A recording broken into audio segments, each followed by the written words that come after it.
परम पिता परमात्मा कबीर जी की ऐसी मृदा से बच्चों, आज आप अपने भगवान की महिमा सुन रहे हो। अमर पुरुष की, सत्य पुरुष की, सत्यनारायण की सत्य कथा सुन रहे हो। एक बात आप अवश्य मानती है, आपकी भी आत्मा मानती है, मन भी स्वीकार करता है, क्योंकि यहां पर दो का संयोग है, योग कर रखे। आत्मा और मन ये दोनों इकट्ठे बांध दिए। गाय और गधे का गल जोट रखा है, बांध रखे इकट्ठे। गाय का आहार शब्द साफ और विचार शुद्ध, गधे का आहार गलत बकवाद, सारा दिन उल्टा दिमाग खर दिमाग। तो इस प्रकार गधे और गाय को एक खुट्टा बांध दिया, एक ही गले से बांध दिया। गधा अपने ओर खींचता है, आत्मा निर्बल हो चुकी है, उसकी हिम्मत नहीं रही इस गधे पे मैं खींच लूं, इसको रोकूं, क्योंकि इसमें ताकत नहीं रही, इसको ज्ञान नहीं, कोई सपोर्टर नहीं। और गधे का आहार सारा है तकवाद की तकरो, यानी मन की खुराक, गाने, फिल्म, बकवाद सुनना, दुनिया को लूटना, कोठी बनाना, बंगले बनाना, ये सारी मन की सोच है। आत्मा इसका खूब सहयोग दे रही है, ऋषि की शक्ति से ये आगे बढ़ रहा है। तो सत्संग के माध्यम से आत्मा को समझाया जाता है, जगाया जाता है। ये गधा तेरे को सुख की नींद नहीं सोने देगा, ये तेरे को कहीं भी अच्छे स्थान पर, अच्छे काम पर नहीं ले जाएगा। इसलिए पहले आत्मा को तैयार किया जाता है, फिर इस गधे की या बिल्कुल नहीं मानती, अपने सतगुरु द्वारा दिए निर्देश का पालन करते हुए इसको भी घसीटना शुरू कर देती है।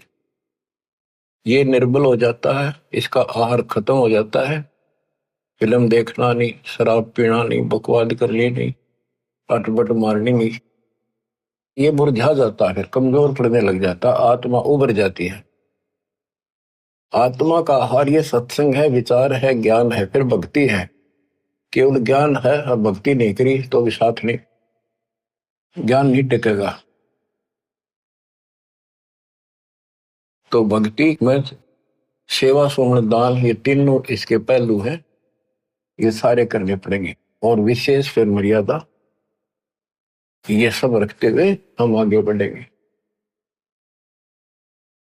तो आत्मा सीख रही है कि ये भगवान मेरे साथ के बड़ा, मैं किसके साथ लटका दी।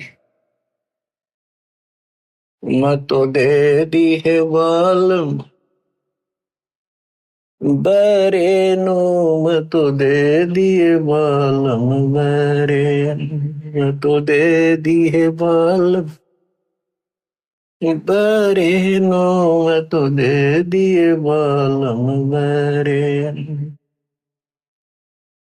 संसारी दी गल्ला चिन्ह नहीं बुझ शब्द जुगेरे, मुर्दों से ती प्रीत लगावे, न जाने सतगुरु मेरे। मुर्दों से ती प्रीत लगावे, नहीं जाने सतगुरु मेरे। मैं तो दे दिए बाल बरे नो, मैं तो दे दिए बाल।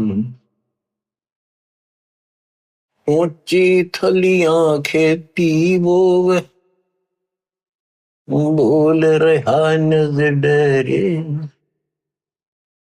ऊंची थलियां खेती बोवे, बोल रहा नजर डरे। श्वेत छतर सिर मुकुट विराजे, देखत ना उसे चेहरे। श्वेत छतर सिर मुकुट विराजे, देखत ना उसे चेहरे। ये संसार समझदा नाही, कहंदा शाम दोपहरे नू। ये संसार समझदा नाही, कहंदा शाम दोपहरे नू। गरीब दासी वक्त जात है, रोवोगे इस पर। गरीब दासी वक्त जात है, रोवोगे इस पर। मैं तो दे दी है मालूम दरे नो, मैं तो दे दी है मालूम। बच्चों, आत्मा रोती है और अपने भगवान को बता रही है, और सहेलियों में रोती है कि मैं तो इस बहरे मन के साथ बांध दी भगवान। ये उल्टे काम न तुरंत स्वीकार करे, अच्छे काम की तरफ मुंह मोड़ लेता है, ध्यान नहीं देता। संसारी दी गल्ला चिन्ह, संसारिक लोगों की सारी बात मान ले, रीति रिवाज कुछ भी बकवास, गाने बगाने, फिल्म देखना और सारे गीत गात गाने, शराब पीना, हुक्का पीना। और भक्ति मार्ग में भी और अनुपासना सारी स्वीकार कर लेता है। कोई एक व्रत रखता था, उसने कहते ना मंगल का और रख ले, मंगल का भी शुरू कर दे। और कोई ये कह दे न छोड़ के या सच्ची भक्ति कर ले, मन कति नहीं माने, हट जाड़ियल घोड़े की तरह। और 100% उत्तर करता है, और उसमें ना करे था कुछ भी, चाहे कितना धक्के खुआ ले। संसारी दी गल्ला चीने ना बुद्ध सब जो गहरे नो, और मुर्दा से ती प्रीत लगावे। जो मर गए उन्हें पूजा, कबर पूजा की तरह मंडी बना रखी वहां पूजा। और जिंदे सतगुरु से बात नहीं करे। ऊंची थलियां खेती बोवे, बोल रहा नजर डरे। जिस समय गरीबदास जी अमृतवाणी बरसा रहे थे, बोल रहे थे, उसमें नहरों से सिंचाई होती थी कहीं पर भी, या तो रेट से या भगवान की बारिश हो जाए उस पर निर्भर से। रेट लगाना भी सबके बस की बात नहीं होती थी, उसमें बहुत जुगाड़ करना पड़ता था। जैसे आजकल ट्रैक्टर लेना हो, ऐसा जुगाड़ था। तो बारिश हो जाती, उस पर निर्भर थे। बारिश होती है तो उस बारिश का पानी ऊंचे स्थानों से नीचे के स्थानों पर आकर ठहर जाता है, और वहां खूब गीला हो जाता है, उसको आल बोलना है। तो वहां खेती, उसको डहर बोलते हैं, झील के खेत को डहर बोलते हैं। और वो खूब उपजाऊ होता था उसमें, क्योंकि सारा पानी इधर उधर का वर्षा हुआ वहां आ जाता था, और वहां वही फसल परमात्मा की कृपा से अच्छी लहलाती थी, खूब फल देती थी। तो डहर वो उपजाऊ जमीन जो थोड़े थोड़े स्थान पर भी जनता घना फल देते। और ऊंची थड़ी वह 100 एकड़ में, डहर में 10 एकड़ में। डहर वाला फिर भी ज्यादा होता था उस 100 एकड़ से। तो हम कितना तीर्थ गए, कितना व्रत रखा, कितना धाम पर गए, कितना माता पूजी, साला सर गए, अटपट किया, राम पूजा, कृष्ण पूजा, इन सारे की पूजा से फल नहीं होना जो कबीर भगवान की सच्ची भक्ति से होना। ऊंची थलिया खेती वो बोल रहा नजर डरे। अपने सच्चे भगवान जो सुखदाई, मोक्ष भी दे या भी सुख दे, उस डर को भूल गया।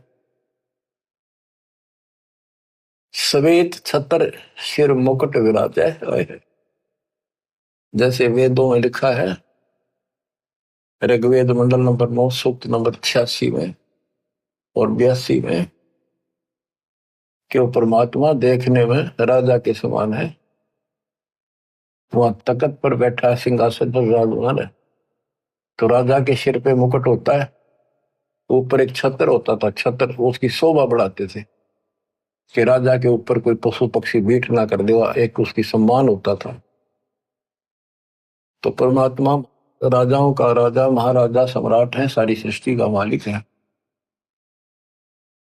श्वेत छतर सिर मुकुट विराजे, मुकुट पर सुंदर हीरे मोती जड़े हुए, देखत ना उस चेहरे नू, ये संसार समझदा नहीं कहंदा श्याम दोपहरे। इस गंदे लोक ने सुख मान रहे हो तुम, झूठे सुख को सुख है। कबीर साहब कहते हैं मान रहा मनमोद, जो सकल चवीना काल का, कुछ मुख में कुछ बोध। बच्चों आपने को कितने प्यारे लगे अपने बच्चे, सब न लागे माता पिता भाई बहन। हम ऐसी स्थिति में है जैसे कसाई न बकरे पाल रहे। आपका समझ में आओ ना आओ, आपके ना मारने से यह सत्य समाप्त नहीं हो सकती, आपको मान लेने में फायदा होगा। और इसका बचाव बता दिया, इस मालिक की शरण में आ जाओ, फिर काल का आप पर अधिकार नहीं रहेगा। ब्रह्म भक्ति ना के जो भाई, तुम हो जम की फर्दी माई। तुम यह भ्रमित भक्ति ना करो, परमित ज्ञान वाली। तुम काल की फर्द में हो, काल के इंतकाल हो चुका तुम्हारा। अब यह परमात्मा आपको अपने पास लेगा, उससे छुड़वाएगा और फिर अपने कागजों में लिखेगा, तब आपको मोक्ष मिलेगा, सुख मिलेगा, उसका सहारा मिलेगा।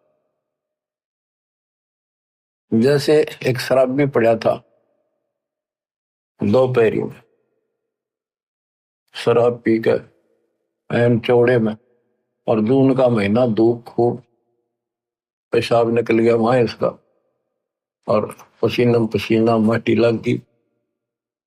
उसको एक कहता भाई उठ ले, तेरे को छाया में लौटा देता हूँ, अगर छोड़ दे, मौज है, मौज मौज हो रही है। तो नशे में मौज है। जब उठा ना, जो पता लग गया उसने कित पड़ा है, तो पर बेशरम हो लिए, फिर गुटी ला ले। तो ये कहते हैं ये संसार समझदार नहीं कहंदा शाम दोपहरे, कहते मौज हो रही है। जैसे मेडिकल में बालक बीमार हो गया, इकलौता पुत्र, उसने पता के बीत रही हो उसके साथ, रिश्तेदार भाई और गांव के परिवार के लोग मिलने जाते हैं, रिश्तेदार आते हैं और ठीक ठाक है, हाँ थोड़ा थोड़ा सीरियस है, बाकी मौज है, ठीक ठाक। वो कहना पड़ा ठीक ठाक, और खाक ठीक ठाक जब जान न बीतरी। कोर्ट में मिलते हैं रिश्तेदार, और है क्या हाल, ठीक हो, हाँ मौज है, कति ठीक है। कोर्ट में रोज का के मेल थोड़े घी बंदी रहे सारे दिन। तो कहते ही काल के लोक में तुम इतने ठीक ठाक हो, कहन कहन के ठीक ठाक इतने